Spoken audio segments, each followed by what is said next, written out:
nzambe wana. Parce que bele bazo luka ba ebisa nzambe ata merci. Ba yemba ata koyemba bazo kokate. Kasi nzambe apesi yo ngolu wana.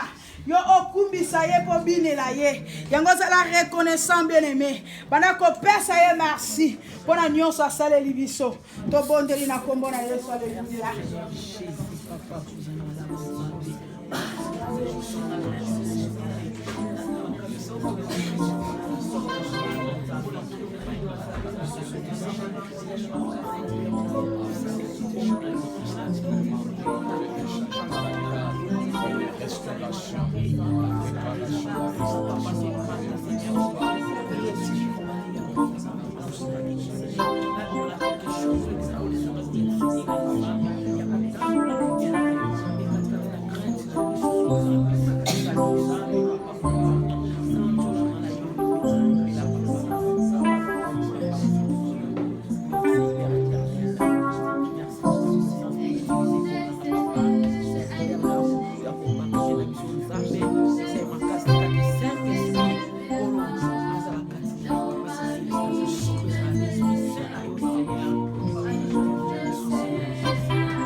amen makasi, alléluia.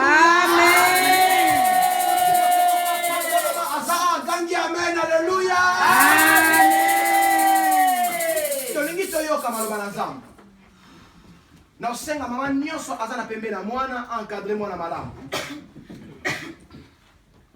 Azala mwana ya yo, azala ya yo te encadrer ye malamu. Toyoka message na pokwa na après-midi ya lelo. Muto Nzamba bongisi po ate ya biso sango malamu. Nalingi ko sala ba commentaire siriete mais mu trouver yango na moment oyo aozala koteya. Omona ndeni Nzambe alobaka kati na ye. Mais loko ngene bisaoka ke l'église ya réveil na Angola. Muta kotisi yango eza tata oyo. Donc aza père ya réveil na Angola. Ba missioni ba Pentecôte yebi ezalaki. Mais l'église ya réveil eza ye oyo Nzamba yebi oyo biso to yebi oyo l'État ayebi eza tata oyo to pambola mi na mukola lelo ate sangmalam. Ye azali papa na biso azoko travailler azoko exercer ministère prophétique. Babengaka ye prophète Mies Antonio mais nga nabengaka ye papa. Tarazo telema to beti maboko makasi. Gloria, gloria, gloria, gloria Jésus. Gloria, gloria, gloria. Gloria Jésus. Amen. Amen. Na pesi bino mbote na kombo na Yesu. Amen. Nzambe aza na moko na bino. Amen. Amen ezo convaincre nate. Amen. So iningai ndimata maloba na hote yayo. Amen. Na nazanga me malobeza ya ngate. Amen. Na pesi Nzambe merci pour na après-midi to mokolo oyo. Na nzela ya docteur Milton. De naza awa na kati na église ya maison. Pona kwa kokabla na biso maloba na Nzambe. Ndenge docteur Otoloba aza mwana oto boti na musuni aza mwana oto boti na makambo Nzambe mais lelo to kobenge so mwana kaka te parce que aza déjà compagnon d'œuvre. Amen. Amen. Musala oto sala ye pas do sala yango. Donc aza compagnon na biso musala pas za musala na Nzambe. Tika Nzamba pambola ye pambola mama pambola libota pambola biso no stokutami awa. Amen. Amen. Mingi bazalaka soki bayoki prophète bazalaka prophétie bayebisa bango makambo na bango. Alors ozelanga na yango te. Naye mpo nayebi biso makambo ya famille na yo te. Nalingi mpe koyebi biso makambo oyo esalaki te to ezali koya. Nalingi nayebisa yo oyo esengeli osala mpo na Nzambe. Est-ce que moto ayoki ngai? Amen. Soko nayebi si ozalaka mobali moko obimaka na ye esengeli nango eloko moko te. Parce que yo moko deja oyebi kobimaka na mobali wana. Eza na bijou moko obungisaka boye yo moko oyebi deja obungisaka nini. Esala wana ntina nayebiso yango te. Nalingi nayebisa yo oyo yo non moni mbongi moko boye moto esala boye te. Tozonga nano na kati na makomi. Pour ça nalobi na ntina na ye oyo concerne ye ekoconcerne yo te. Mais soki tolobi maloba na Nzambe ekoconcerne biso nyonso mpe biso nyonso tokutami na kati na yango. Ok? Lelo nalingi nazala Moïse te liboso na yo mais nalingi nazala Jésus. Po Moïse alesaki bato biloko ya kotelema na désert bango nyonso bakufaki moto akotaki te na ye moko akota te kaka Caleb na Josué nde bakotaki. Alors Yesu ntango akomi na désert ayebisi bato botia bango na molongo bovandisa bango po balia malamu vanda po lia malamu. Amen. Alors ce que je veux partager avec nous c'est une petite pensée, c'est que nous devons faire à l'Éternel. Na kati na Bible eza na plus de 20 illustrations employées à ce qui concerne l'église. Dans le Bible, plus de 20 illustrations. Je ne parle pas d'une dénomination, mais je parle de l'église. Je ne parle pas d'une religion, mais nous avons une église. Nous avons une ancienne alliance, et puis nous avons une nouvelle alliance, nous avons un ancien et nouveau testament, et nous avons une illustration employée à ce qui concerne l'église. Alors, l'autre, illustration. L'église, c'est une maison de refuge. Amen. Amen. Voilà les thèmes que je vais partager avec nous. L'église, c'est une maison de refuge. Kasi bozo komate ndenge ka mutu mo muta okoma. Oh. Boza pas électré. Non. Yo somo na mécanicien to maswa ke musala tiki ba outillage na ye. Zwa kaye na yo, zwa stylo na yo, zwa bible na yo. Comment makambo na lingina loba? Ok, l'église, c'est une maison de refuge. Je ne saurais pas lire tous ces chapitres, mais n'a pas son devoir à domicile. Les recommandants, vous allez gentil envers toi-même. Soit tant, autant à Makamoyo, Tolobela Awa. Alléluia. Vous voyez dans le lobby? Moi, j'attends un chapitre surtout exalté. Parce que vous avez vu ce matin au Bélé. Mais nous avons quelques références. Nous avons un chapitre.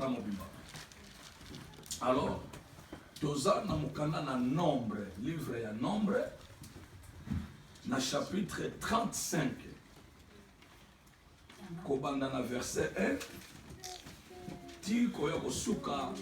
dans le verset 34. Donc, chapitre 1, ils allaient dans 34 versets. Maintenant, il y a quelques versets où ils allaient à.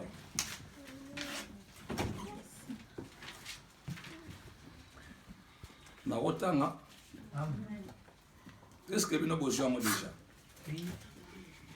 Nombre, ils allaient 4e livre de la Bible.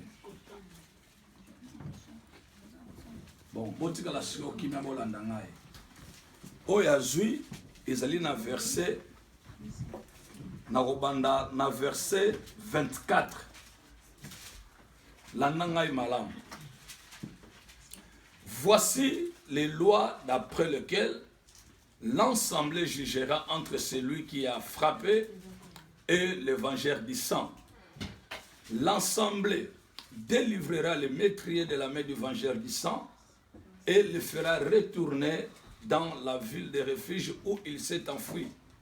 Il y démarrera jusqu'à la mort du souverain sacrificateur qu'on a oint de l'huile sainte. Verset 26.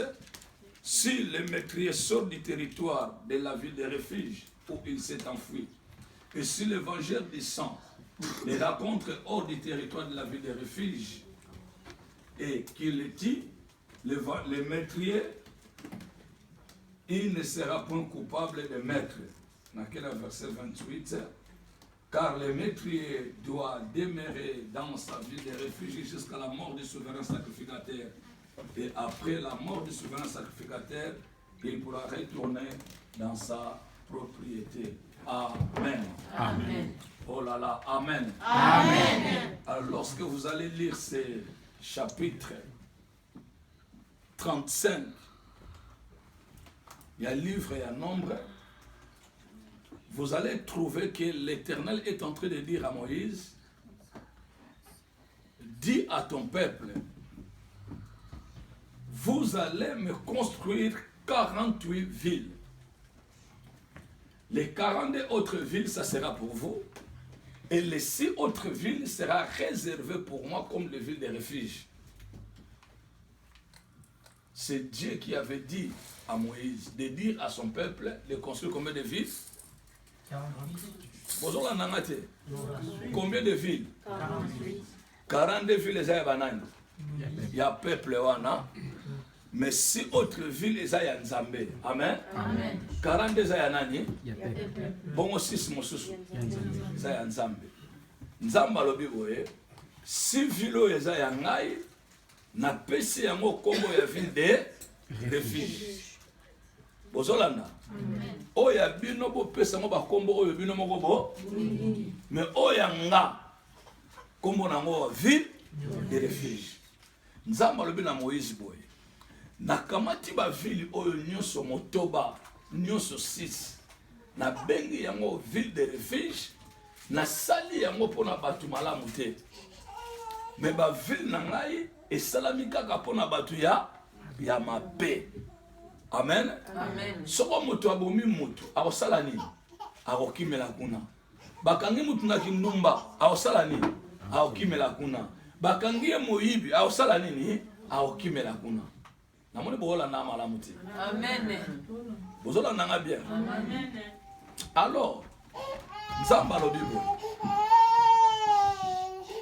nzambe alobi soki esalami na kati na bamboka na bino nyonso 42 ete moto moko na kati na bino abomi moto volontairement ou involontairement moto wana efakimela wapi na ville de refuge soki akoti na kati na ville de refuge moto akosimba ye lisusu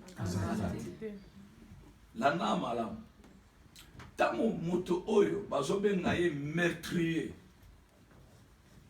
nalingi nazwa exemple moko typique na ye awa mama oyo abomi ndeko ya mwasi bozolanda abomi nani na okatalanga matere Ndeko mwasi. so boorépondre ngati na baye na ngai na bato bena na banyama makasi mama oyo asali nini na moto abomi ye bozolanda sikoyo ye bazobenga ye meurtrier ye babengi ye meurtrier ye aza déjà cadavre ça va bongo ye aza ndeko ya mama oyo aza cadavre ye sikoyo bazobenga ye vengeur du sang bolandinga bien nani abomi mama komona ye mama bena abomi mwana bato olandi ye sikoyo akomi cadavre yo komona nani ya Sara azali ndeko ya cadavre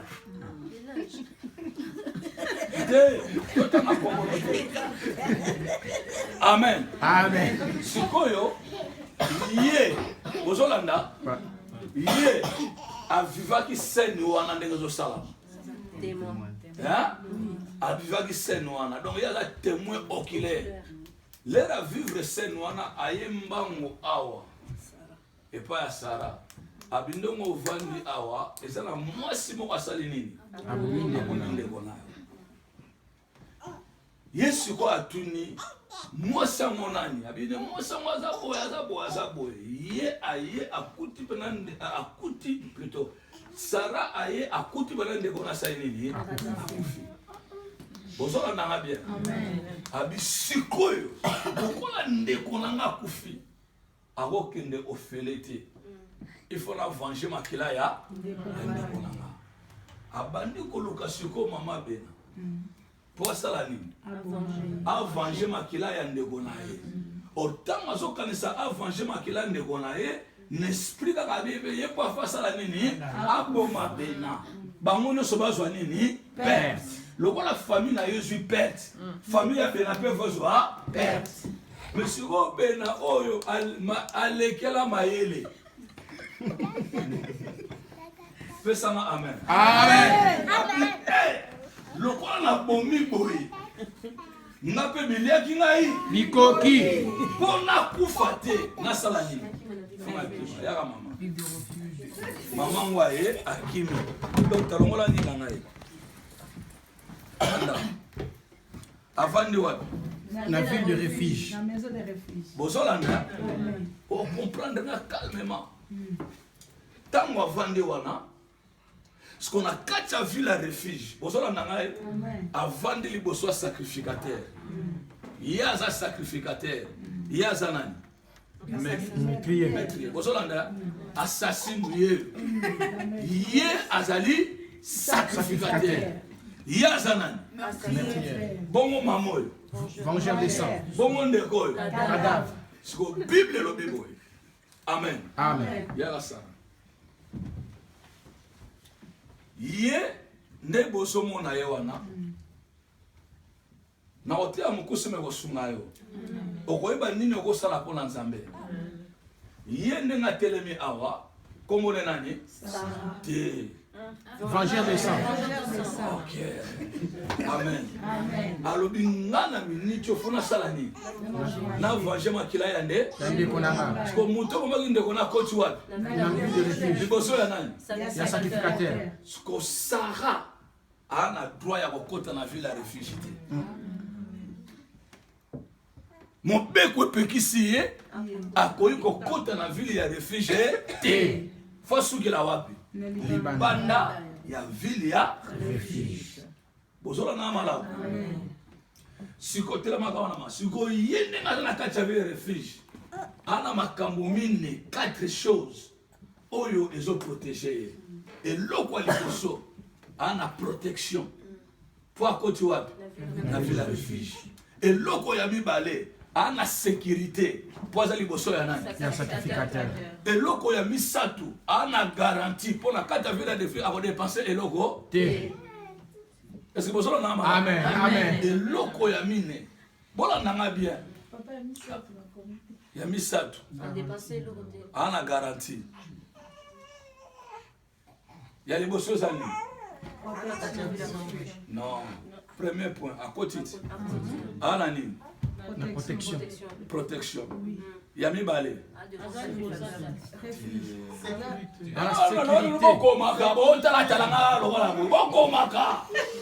Oh. Kaka siko bozo bosa la matière. Bon le bozo mananda. Yaza nani? Maîtrière. À côté wapi? La ville de refuge. Scolaire à côté azali boso ya nani? Il y a sacrificateur. T'es sacrificateur, t'es souverain. Souverain sacrificateur.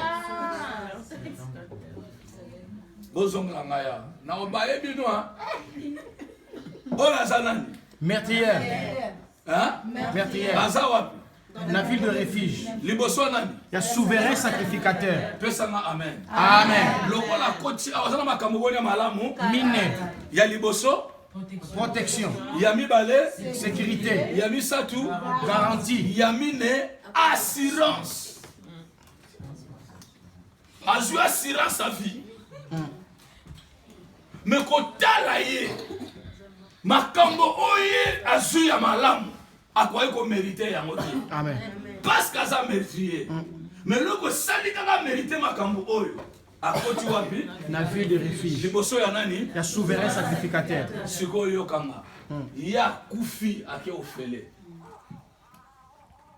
Ake ofele. Ye abandi ko venger nini?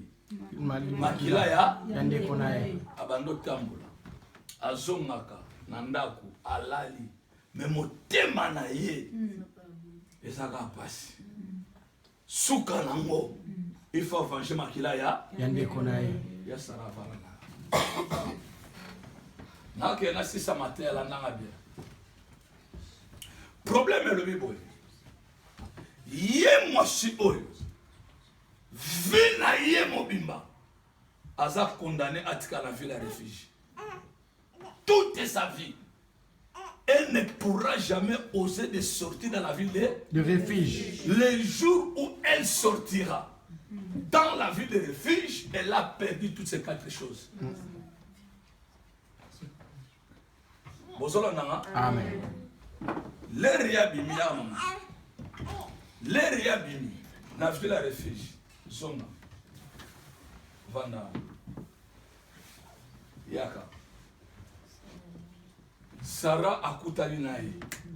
Hein? Bozolanda? Sarah akutala mutabomande wanaye.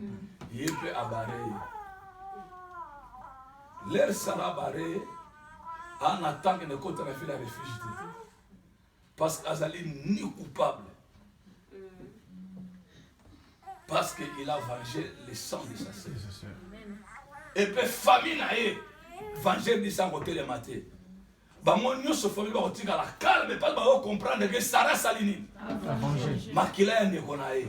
Bozolanda. Amen. Il y a autant de la liberté nyos.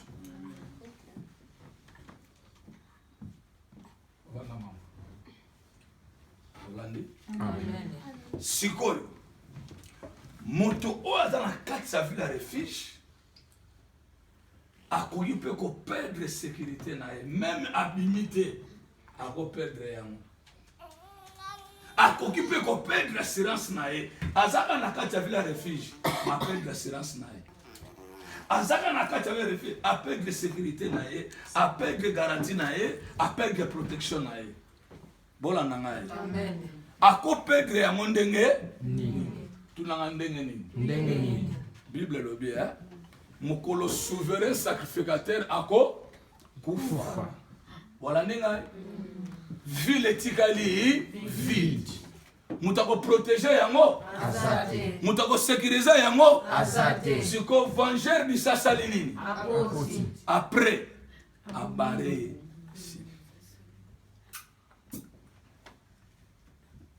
Donc, bah oyo ba vivaka na ancienne alliance sous la loi, tous ceux qui étaient des pécheurs, ils étaient des meurtriers.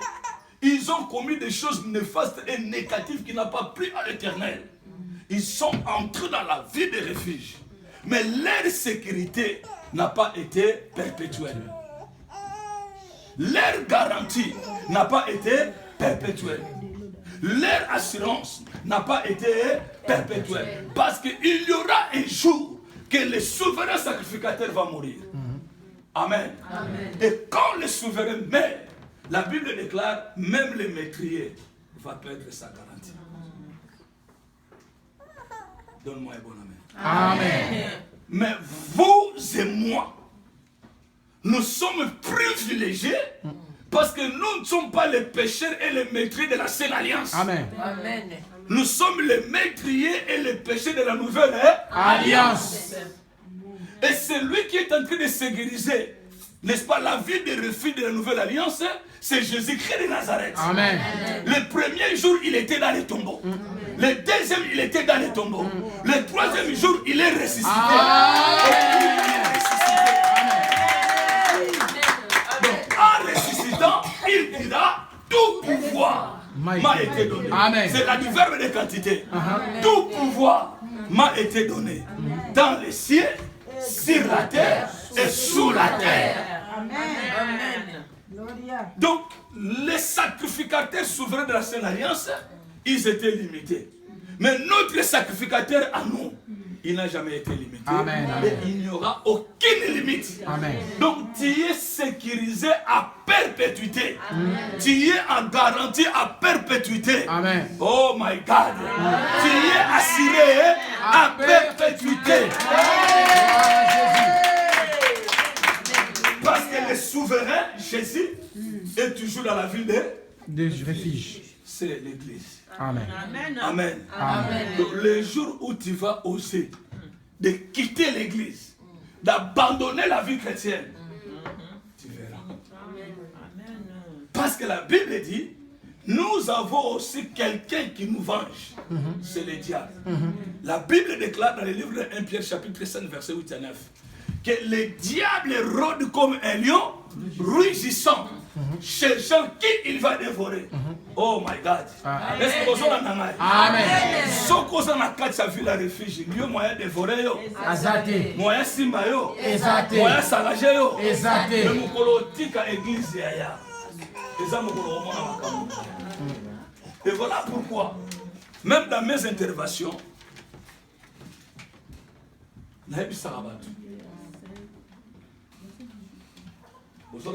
Amen.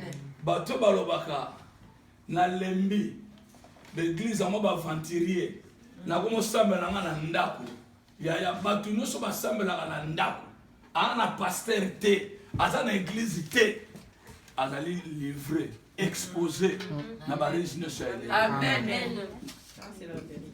Est-ce que ozolanda ngai? A bosambela na ndako mais bozala na ministre oyo azokamba bino. Bozosambela na ndako non parce que bolingi bozala na ndako parce que les conditions actuelles ne vous permettent pas d'aller louer une salle. Mais il y aura un temps que vous allez quitter cette maison. Oh. Amen. Même dans la Bible, il y avait des églises de maison. Ces églises de maison étaient allées qu'on continue aux accords d'églises de maison. Sous Kalango, il met la maison et soit qui va bâtiment na yamomoko. Et soit qui va place pe ba local na yamomoko. Je vous rassure qu'un jour vous allez quitter cette maison. Amen. Boko zo si ko boko be nganda kwa Nzambe. Ya kona soto ebi ndeko moko. Atika ko sambela pona likambo moko akutana mo na église. Le bana ndeko. Ko tika ko sambela na yo. Ezo pesa yo raison te. Ezo bebisa ndevi na yo. Ko vanda na yo na ndako. Ezo pesa yo raison te.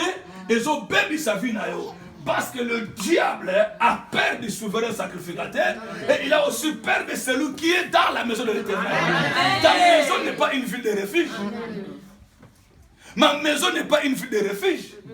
Ma maison, c'est ma maison. Mais la Bible déclare, pendant que le souverain sacrificateur est dans sa ville de refuge, aucun démon, aucune puissance maléfique, aucun... Oh my God! Amen! Mais ça la maman n'a eu à réclamer. Même si elle réclame, il y a à choisir. Et ça la maman n'a à réclamer.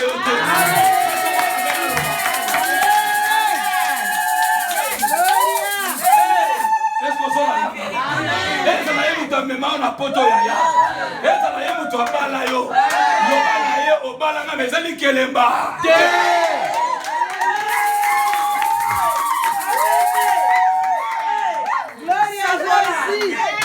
Na loba, na panza, na sagola, na bibisa, na tokotona, na vibre.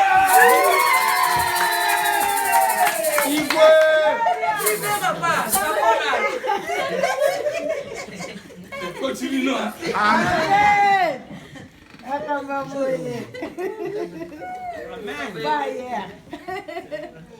Alléluia. Batwebele lelo. Bazo quand ne soit pas vana banda ou bana raison. Bana raison, tu os exposé. Amen. Os exposé. Tala. Kova nandako. Omelukili libakala. Omelukili libabe. Parce que la Bible déclare, n'abandonnez pas votre assemblée. Comme cela est la coutume de quelques-uns. Mais édifiez-vous réciproquement.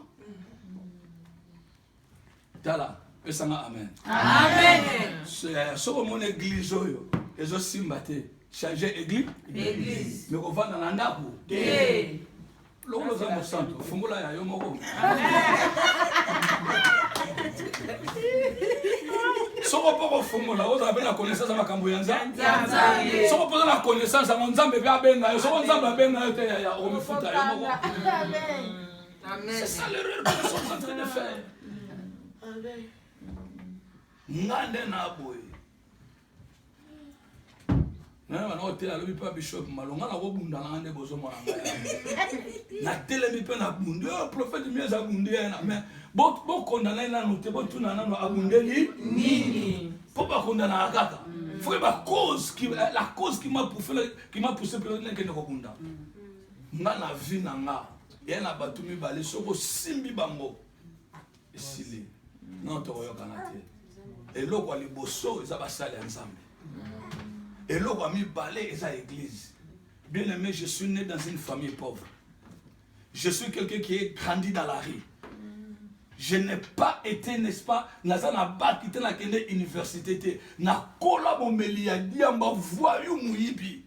Le robot va bien un prophète mieux, mais ceux qui sont grandis avec moi va bien un prophète mieux. C'était comme on a dit Abeba. Tu comprends? Mais moutoua longo linga na makamboana. Les amos sale nzambe. Assemblée pour na zongi tout droit ya. Siko église. Makambo na zwaka na classe te on a rataka. On a zwaka na famille na ngate. Na église na zui yango. Na komi batu kati na batu. Na komi monene kati na batu monene. Na sali kombo na kati na batu basala kombo. Na komi maye na église na batu maye. Amen. C'est Dieu qui peut faire ça. Amen. Amen. Et c'est dans l'église. Amen. Amen. Amen. Amen. Une nouvelle créature. La l'église est talanga bien. Yo tanga ole kanga eso. Pour moi la souvent la deuxième année secondaire. Mais yo en a bac. Aux aucune université. C'est que moi je n'ai pas fait. Mais bah t'en as vu sauter. Soyons sérieux. Na diplôme si on a commis tant pour qu'on faut comme c'est pour nous dire que ndakwa nzambe e bebi saka mutute. Ndakwa nzambe e bongi saka batu. Ndakwa nzambe e sunga kabatu. Ndakwa nzambe komema yo tina objectif. Amen. Amen. Mingi bofandi yawa. Oyebi kaka France. na ba frontière ba kata pembeni pembeni ya ba musupe o mataban avion mi mara na poto dilelo na no mata so avion mususu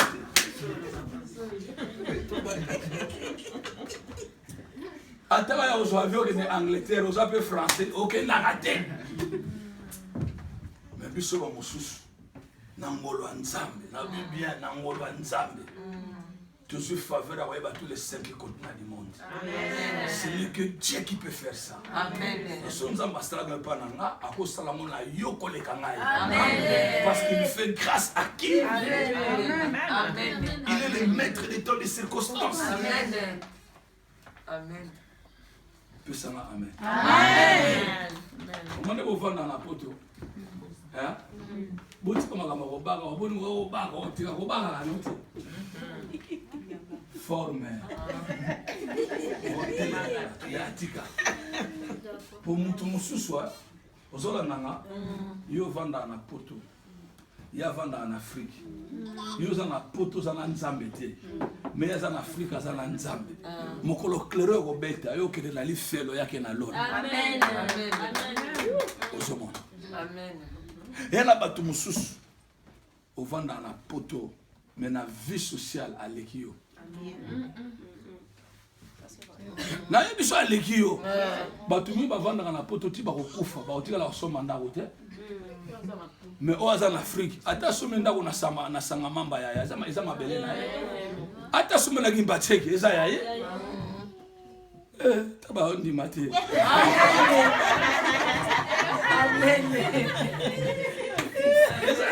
Loba papa.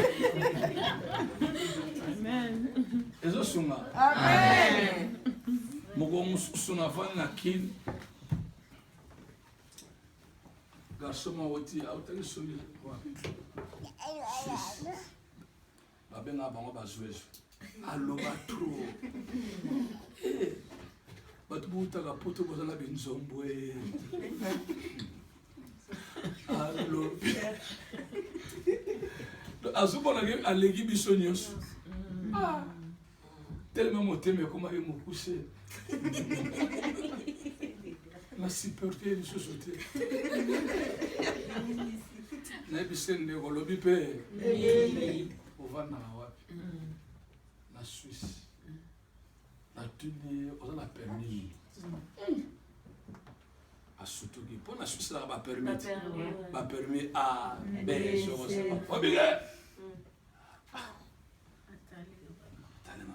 Tu vas voir dans la Suisse, statine, on a permis pour l'objet pétro.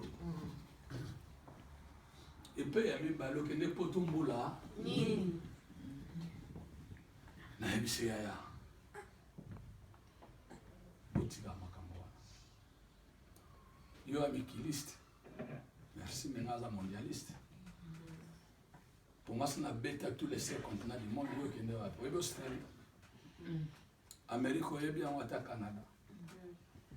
Na bivanda. Tika konyo la biso.